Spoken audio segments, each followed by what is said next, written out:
اعوذ باللہ من الشیطان الرجیم بسم اللہ الرحمن الرحیم۔ عزیز طالبات، ہم پچھلے درس میں فعل ماضی کے بارے میں پڑھ رہے تھے۔ فعل ماضی کی تعریف آپ نے پڑھی تھی۔ یہ وہ فعل ہے جس سے کسی کام کا گزشتہ زمانے یعنی بات کرنے سے پہلے والے زمانے میں ہونا سمجھا جائے۔ پھر فعل ماضی معروف کی تعریف بھی آپ نے پڑھ لی تھی کہ فعل ماضی وہ فعل ماضی جس کا فاعل کام کرنے والا معلوم ہو، فعل ماضی معروف کہلاتا ہے۔ اور ماضی کی گردان بنانے کا طریقہ بھی آپ نے پڑھ لیا تھا۔ آج ہم اس کا ترجمہ سیکھیں گے۔ آپ نے گردان کی ترتیب تو پڑھی تھی کہ پہلے کس کے صیغے آتے ہیں؟ مذکر غائب کے، اور اس میں سب سے پہلا صیغہ واحد مذکر غائب کا۔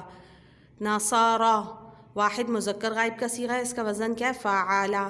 تو واحد ہونے کا مطلب کیا ہے کہ اس کے ترجمے میں ایک آ جائے گا، اور مذکر ہونے کا مطلب کیا ہے کہ اس کے ترجمے میں مرد کا ذکر آئے گا، اور غائب ہونے کا مطلب کیا ہے کہ وہ ابھی یہاں پہ موجود نہیں ہے، اس لیے اس کے معنی اس آ جائیں گے۔ اور نصرہ فعل کے معنی کیا ہیں؟ مدد کرنا۔ تو اب نصرہ کے معنی کیا ہو جائیں گے؟ اس ایک مرد نے مدد کی۔ اور آپ کو پتہ ہے تثنیہ بنانے کے لیے ہم نے نصرہ کی رو کے بعد کس کا اضافہ کر دیا تھا؟ الف کا، اور وزن میں بھی ہم نے اسی کا اضافہ کر دیا تھا، تو فعالا بن گیا۔ اس الف کے اضافے سے اس ایک مرد کی جگہ کتنے مرد ہو جائیں گے؟ دو۔ یہ ان کا مطلب کیا ہوا؟ غائب، اور مرد سے پتہ چل رہا ہے کہ مذکر، اور نصرہ کے معنی مدد کرنا۔ تو اور یہ ماضی کی بات ہے، اس لیے مدد کی ذکر کریں گے۔ تو اس کا ترجمہ کیسے کریں گے؟ ان دو مردوں نے مدد کی۔ واو الف کس کی علامت ہے؟ جمع کی، جمع مذکر غائب کی۔ اور اس لیے اس کے معنی میں جب ہم نے جمع کا علامت کا اضافہ کر دیا نصرہ میں، تو اس کے معنی میں سب کے معنی آ جائیں گے۔ اور کیونکہ مذکر ہے اس لیے مرد کا ذکر آ گیا، اور کیونکہ غائب ہے اس لیے ان ذکر کیا، اور فعل کے معنی کیا ہے؟ مدد، اور کیونکہ ماضی ہے اس لیے اس کے معنی میں کی کا ذکر آ گیا۔ تو اس پورے نصرو کے معنی کیا ہو جائیں گے؟ ان سب مردوں نے مدد کی۔ اس کے بعد آپ نے پڑھا تھا کہ غائب کے مؤنث غائب کے صیغے ہوتے ہیں۔ مؤنث غائب میں پہلے صیغہ ہم نے پڑھا تھا نصرت، تا ساکنہ علامت تھی نا واحد مؤنث غائب کی۔ تو مؤنث ہونے کی وجہ سے اس کے معنی میں عورت کے معنی آ گئے، مفرد یعنی واحد ہونے کی وجہ سے ایک کے معنی آ گئے، اور غائب ہونے کی وجہ سے اس کے معنی آ گئے، اور ماضی ہونے کی وجہ سے کی کے معنی آ گئے۔ تو نصرت کے معنی کیا ہو جائیں گے؟ اس ایک عورت نے مدد کی، اور اس کا وزن کیا ہو جائے گا؟ فعالت۔ نصرتا، آپ کو پتہ ہے تا الف کس کی علامت ہے؟ تثنیہ مؤنث غائب کی، اور اس کا وزن کیا ہو جائے گا؟ فعالتا۔ تثنیہ ہونے کی وجہ سے معنی میں کیا آ گیا؟ دو۔ غائب ہونے کی وجہ سے معنی کیا ہو گئے؟ ان، اور تو مؤنث ہونے کی وجہ سے اضافہ ہو گیا۔ مدد کرنا نصرہ کے معنی ہیں، اور کی سے پتہ چل رہا ہے کہ یہ ماضی کا صیغہ ہے۔ نصرنا، نصرنا کا وزن کیا ہوگا؟ فعلنا۔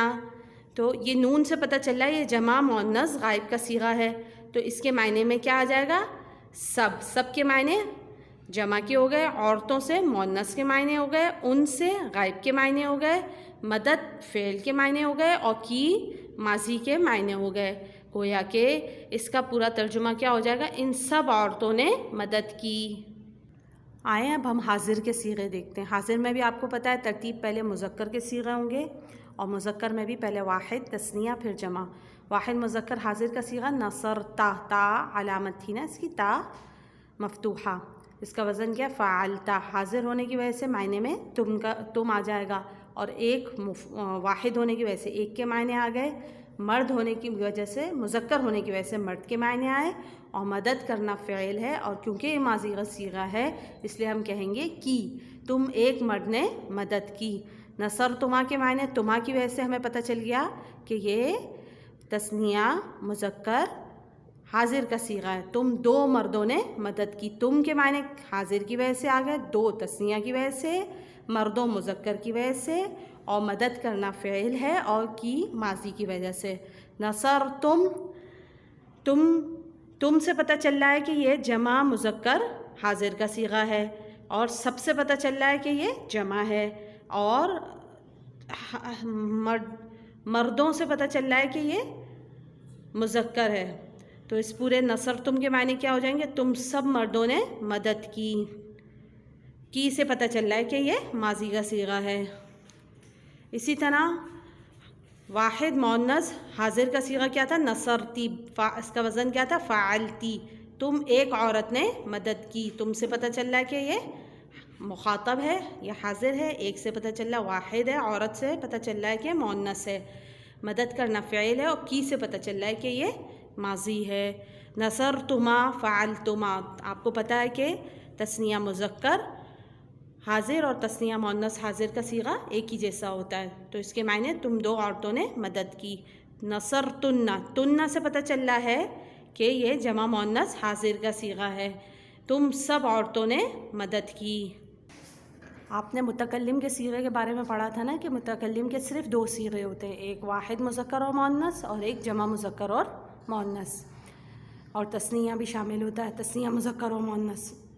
نصرت واحد متکلم کا صیغہ ہے، واحد کی وجہ سے ہم اس کے معنی لے آئیں گے، جیسے میں نے مدد کی، میں اکیلی ہوں تو واحد ہو گئی، اور میں متکلم کے لیے ہو گیا، اور کیونکہ مدد کرنا ماضی ہے کی بات ہو رہی ہے تو اس لیے اس کا ترجمہ کیا ہو جائے گا؟ میں نے مدد کی۔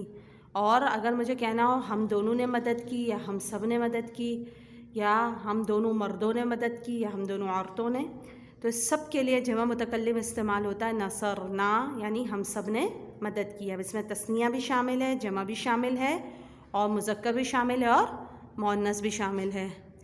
اچھا، آپ نے اس پوری گردان جو دیکھی اس میں ایک بات آپ کو مشترک نظر آئی، وہ یہ بات ہے کہ اس ساری گردان میں شروع میں 3 حرف ہیں، نون، صاد اور را۔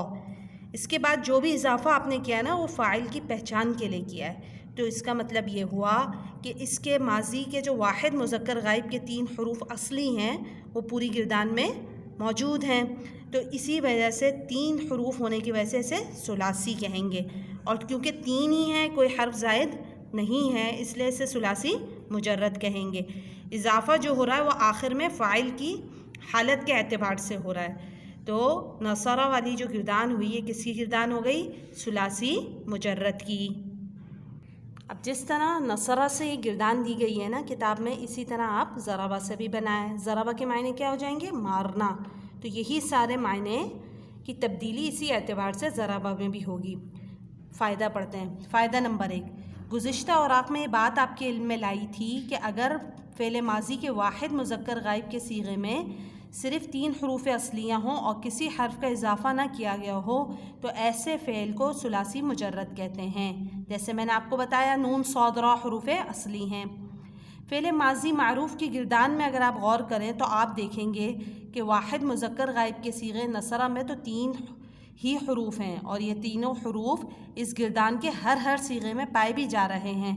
البتہ تثنیہ مذکر غائب سے لے کر واحد متکلم تک کے 13 صیغوں میں ان 3 حروف کے علاوہ کوئی نہ کوئی حرف زائد ضرور موجود ہے جو اس صیغے کے فاعل کے بارے میں بتا رہا ہے، جیسے نصرہ تثنیہ مذکر غائب میں الف زائد ہے، جس سے بات معلوم ہوئی کہ فاعل تثنیہ مذکر ہے۔ نصرت واحد متکلم میں تو زائد ہے، جس سے بات معلوم ہوئی کہ فاعل واحد متکلم ہے۔ لیکن ان حروف زائدہ کے باوجود اس گردان کے سارے صیغے ثلاثی مجرد ہی کہلائیں گے، کیونکہ واحد مذکر غائب کے صیغے میں 3 ہی حروف ہیں، کوئی حرف زائد نہیں، اور ثلاثی کے مجرد یا مزید ہونے کا دار و مدار ماضی کے واحد مذکر غائب کے صیغے پر ہوتا ہے۔ اور کیوں ہوتا ہے ماضی کے واحد مذکر غائب کے صیغے پر؟ کیونکہ اس میں علامت کے لیے کسی حرف کے اضافے کی ضرورت نہیں ہوتی، جبکہ تثنیہ جمع میں علامت کے لیے حرف کا اضافہ ضروری ہے۔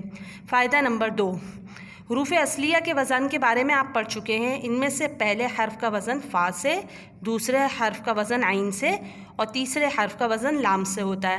البتہ حروف زائدہ وزن میں بعینی ہی برقرار رہتے ہیں، جیسے نصرہ کا وزن کرتے ہوئے نون، صاد، را کا وزن تو فا عین لام سے کیا جائے گا، البتہ الف بعینی ہی برقرار رہے گا اور اس کا وزن فعلا سے کیا جائے گا۔ بطور مثال ہم کچھ صیغے اور ان کے اوزان ذکر کر رہے ہیں اور کچھ جگہ آپ کے لیے خالی چھوڑ رہے ہیں، آپ اس کو مکمل کریں۔ آج کا آپ کا ہوم ورک ہے، صفحہ نمبر 21 میں دی گئی گردان حل کریں۔ اس کے ساتھ ہی اگلے سبق تک کے لیے اللہ حافظ۔ السلام علیکم ورحمۃ اللہ وبرکاتہ۔